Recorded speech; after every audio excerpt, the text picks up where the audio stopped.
Hello दोस्तों, आइए आप सबका स्वागत है। तो सबसे पहले हम आज बात करेंगे सीपीसी की। सीपीसी 1908 के बारे में हम बात करेंगे, जो कि कल आप एलएलबी फिफ्थ सेमेस्टर के स्टूडेंट्स का एग्ज़ाम है, उसके परिप्रेक्ष्य में हम एक वीडियो बना रहे हैं जो एलएलबी के स्टूडेंट्स के लिए काफ़ी सहायक होगा।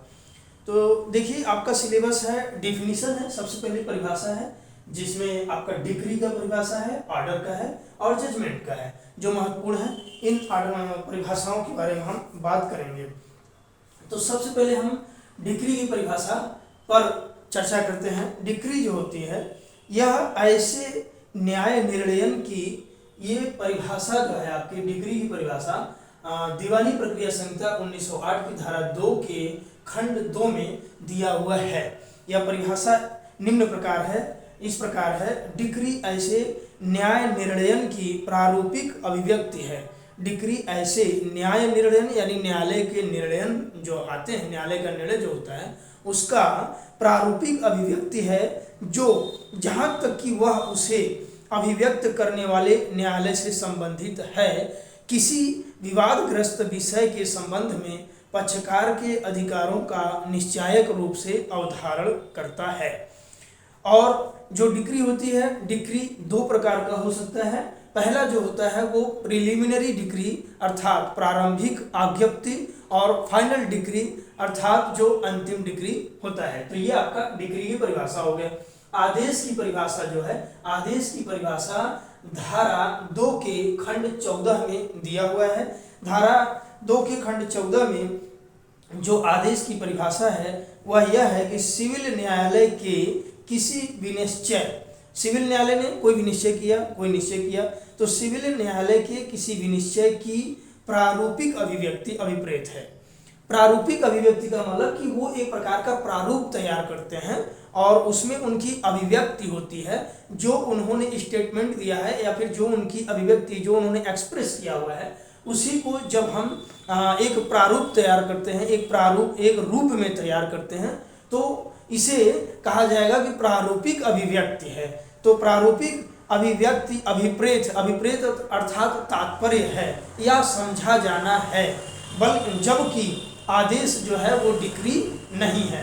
तो आदेश डिक्री नहीं होता है और यह सिविल न्यायालयों के द्वारा किसी विनिश्चय की प्रारूपिक अभिव्यक्ति अभिप्रेत है, जो डिक्री नहीं है। तीसरा जो परिभाषा है जजमेंट का, तीसरा परिभाषा निर्णय है। निर्णय आपके धारा अर्थात दीवानी प्रक्रिया संहिता 1908 की धारा 2 के खंड 9 में दिया हुआ है। जजमेंट होता है न्यायाधीशों द्वारा डिक्री या आदेश अर्थात इन दोनों के आधार पर जो कथन होता है उसे निर्णय करते हैं।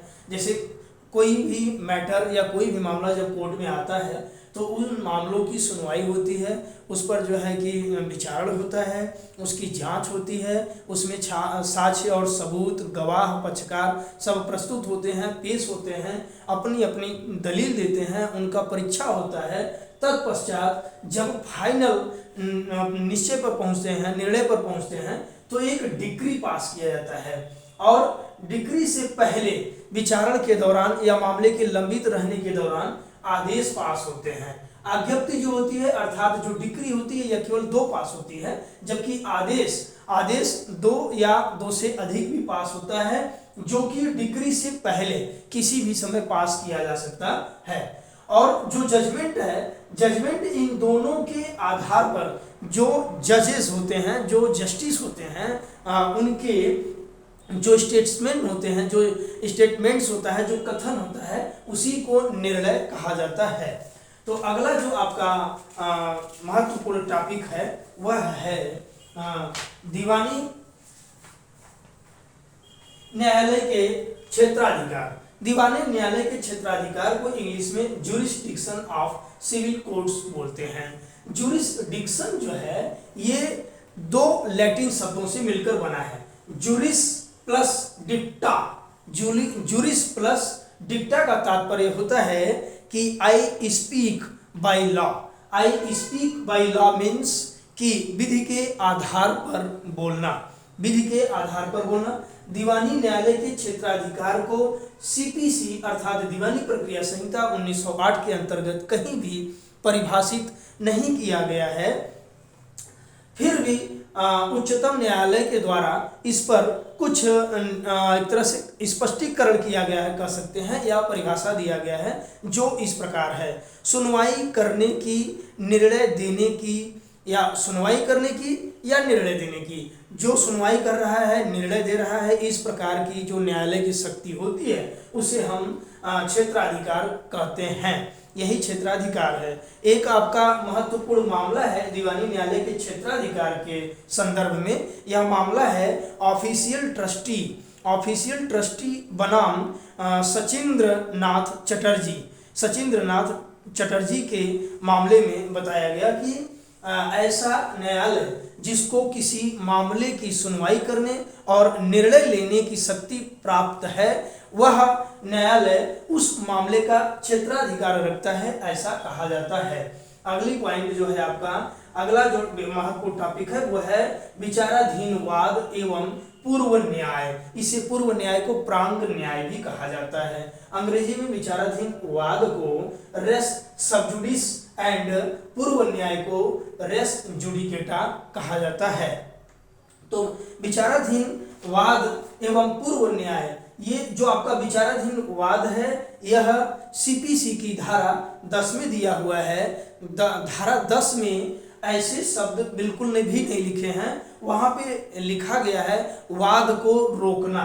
वाद को रोकना वहां पे लिखा हुआ है धारा 10 में, उसकी जो टाइटल या हेडिंग्स है, बट उसे विचाराधीन वाद के सिद्धांत से जाना जाता है, जिसे रेस सब जुडिस कहते हैं। और धारा 11 में पूर्व न्याय है।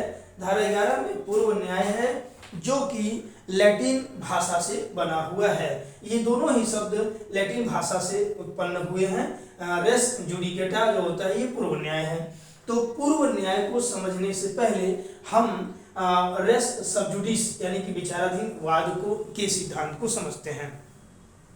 जो रेस सबजुडिस शब्द है, रेस सबजुडिस शब्द के ये विचाराधीन सिद्धांत है और ये धारा 10 में है। इसमें होता क्या है कि किसी एक ही मामले पर और पक्षकारों द्वारा, चाहे वो वादी हो सकता है या प्रतिवादी हो सकता है, इन पक्षकारों के द्वारा एक ही कोर्ट में 2 बार, मतलब एक ऑलरेडी उसमें वाद लंबित है, उसके बावजूद बाद में उसी मामले पर और उसी कह सकते हैं कि रेमेडीज के लिए, उसी उपचार के लिए दूसरा वाद जब किया जाता है तो दूसरे वाद को करने से रोक देना विचाराधीन वाद के सिद्धांत के अंतर्गत आता है।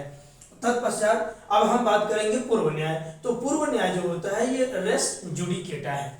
ये धारा 11 में है। पूर्व न्याय से तात्पर्य यह है कि जब किसी कोर्ट में एक ही मामले का निर्णय आ चुका है, उस मामले का निर्णय आ चुका है और निर्णय आने के बाद उसी मामले पर सेम पक्षकार द्वारा और सेम यानी कि एक उसी बिल्कुल समान उपचार के लिए और समान पक्षकारों द्वारा और समान न्यायालय में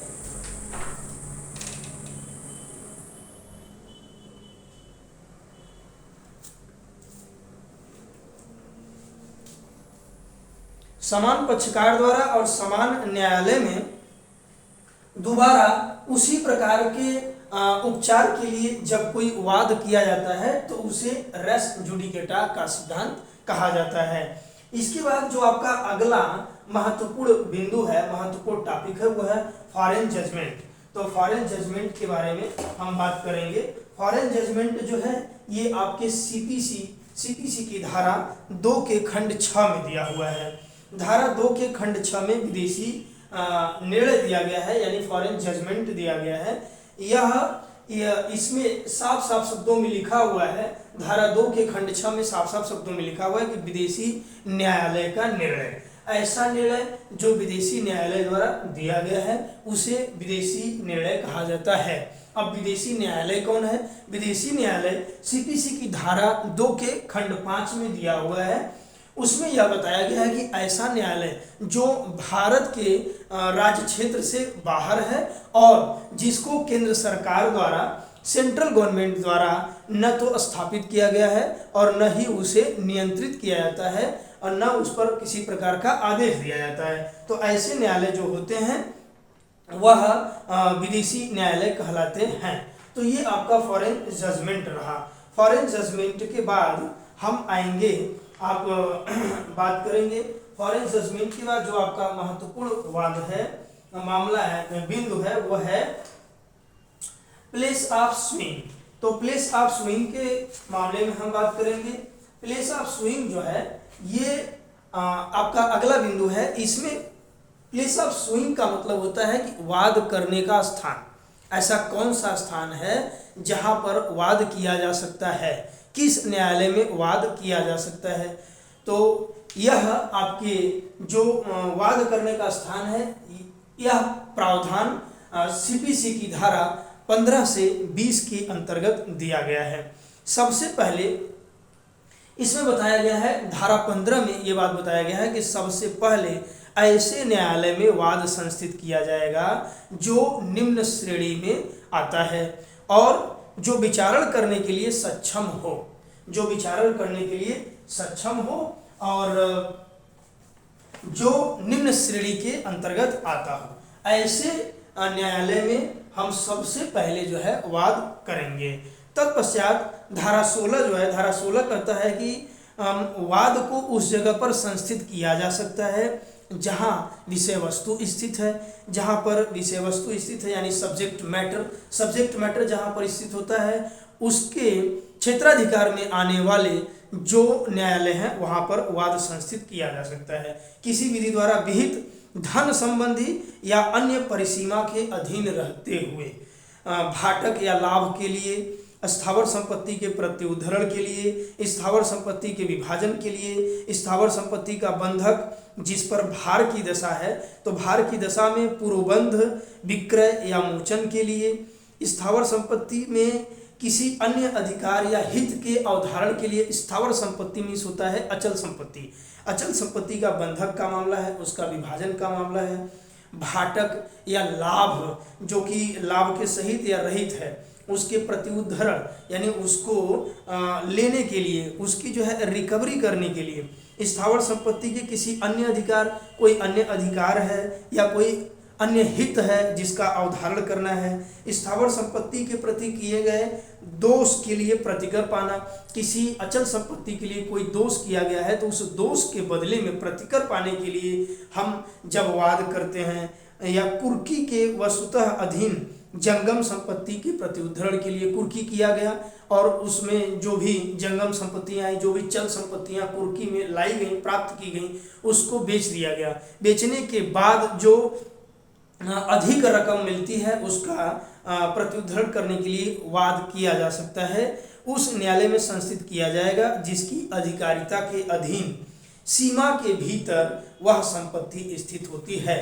तो ये धारा 16 बता रहा है। धारा 17 कहता है कि विभिन्न न्यायालय की अधिकारिता के भीतर स्थित स्थावर संपत्ति के लिए वाद। विभिन्न न्यायालय की अधिकारिता के भीतर अगर कोई अचल संपत्ति स्थित है, विभिन्न न्यायालय की अधिकारिता के भीतर आता है, तब क्या होगा, जहां वाद विभिन्न न्यायालय की अधिकारिता के भीतर अगर कोई अचल संपत्ति आ रहा है और उस संबंध में अनुतोष के लिए या ऐसी संपत्ति के प्रति किए गए दोष के लिए प्रतिकर के लिए अगर कोई वाद करता है, तो वह वाद किसी भी ऐसे न्यायालय में संस्थित किया जाएगा, चाहे किसी भी न्यायालय में करेंगे जिसके अधिकारिता की स्थानीय सीमा के भीतर संपत्ति का कोई भी भाग स्थित है, परंतु यह तब जबकि पूरा दावा उस वाद के यानी कि जो दावा कर रहे हैं उस मुकदमे के, उस मामले के विषय वस्तु के मूल्य के दृष्टि से ऐसा न्यायालय द्वारा संज्ञेय है, ऐसे न्यायालय द्वारा संज्ञेय है जो कि वह जानता है।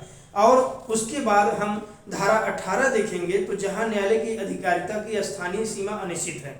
अगर मान लीजिए कि न्यायालय की जो अधिकारिता है, क्षेत्राधिकार है, वह अनिश्चित है, तो उस मामले में क्या करेंगे, उस मामले में 2 या 2 से अधिक अगर न्यायालय हैं तो ऐसे मामले में उनमें से किसी भी एक न्यायालय यदि उसका समाधान हो जाता है कि अभी कथित अनिश्चितता के लिए आधार है, मतलब अभी अनिश्चित हो रहा है कि किस कोर्ट में वाद किया जाए, तो उस भाव का कथन अभिलिखित कर सकेगा, तब वो ये लिखित कर सकता है और तब उस संपत्ति से संबंधित किसी भी वाद को ग्रहण करने और उसका निपटारा करने के लिए आगे कार्यवाही कर सकेगा।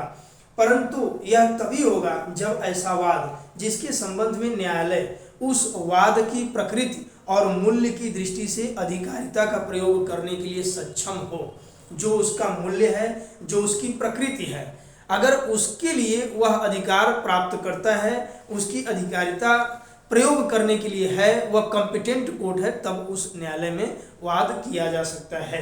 तो ये आपका जो महत्वपूर्ण बिंदु था कि किस मामले में या किस स्थान पर वाद संस्थित किया जाएगा, तो ये उससे संबंधित कुछ प्रावधान रहे।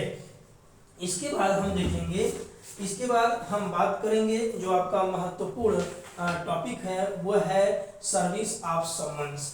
तो सर्विस ऑफ समन्स में हम देखेंगे सर्विस ऑफ समन्स जो होता है ये सिविल मामलों में भी हो सकता है और क्रिमिनल मामलों में भी हो सकता है। क्रिमिनल मामलों के बारे में हम थोड़ा सा चर्चा करेंगे, पहले हम दीवानी मामलों में बात कर लेते हैं। दीवानी मामलों में देखिए होता क्या है कि समन की जो तामील होती है ये डिफेंडेंट के लिए होता है, विटनेस के लिए होता है, जो गवाही देते हैं, जो गवाहदार होते हैं। जो डिफेंडेंट होता है अर्थात जो प्रतिवादी है, तो प्रतिवादी को जब सिविल मामलों की समन की जाएगी तब धारा 27, 28 और 29 में किया जाएगा, आदेश 5 में होता है। और जब गवाहदार के लिए यानी गवाही के लिए समन की तामील की जाती है, समन को बोलते हैं बुलावा पत्र। कोई भी मैटर, कोई भी मामला, कोई भी वाद जब मुकदमा में संस्थित किया, जब न्यायालय में संस्थित किया जाता है तो न्यायालय वादी के वाद के आधार पर डिफेंडेंट अर्थात प्रतिवादी को बुलावा पत्र भेजता है कि वह भी इस मामले को समझे, जाने कि उसके अगेंस्ट किस प्रकार का कोई वाद संस्थित किया गया है। इसके लिए सम्मन की तामील की जाती है।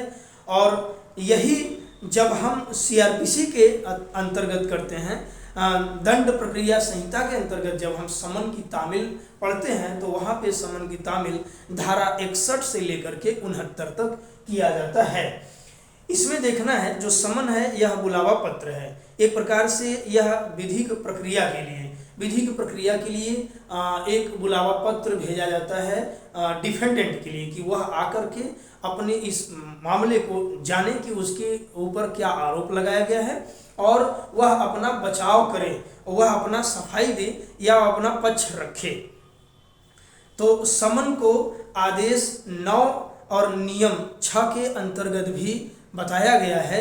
आदेश 9 नियम 6 में ये बात बताई गई है कि यदि कोई समन डिफेंडेंट को तामील की गई, सर्विस किया गया और वह उस तारीख को नहीं आता है जो तारीख निश्चित की गई थी, तो वहाँ पर एक्सपार्ट डिग्री पास कर दिया जाता है, मतलब एक पक्षीय सुनवाई हो जाएगी और वादी के पक्ष में जो भी निर्णय होगा, जो भी फैसला होगा ले लिया जाएगा। और दूसरा रूल 6 में ही दूसरी बात ये बताई गई है कि यदि बुलावा पत्र जो है तामील नहीं हो पाता है किसी कारण से, मान लीजिए कि प्लेंटिफ ने जो समन है उसका जो कास्ट आता है वो नहीं दिया हुआ है, तो बुलावा जो पत्र है वो तामील नहीं हो पाया, तो उसके लिए दूसरा बुलावा पत्र भेजा जाएगा जब जो प्लेंटिफ है, जो वादी है, वह समन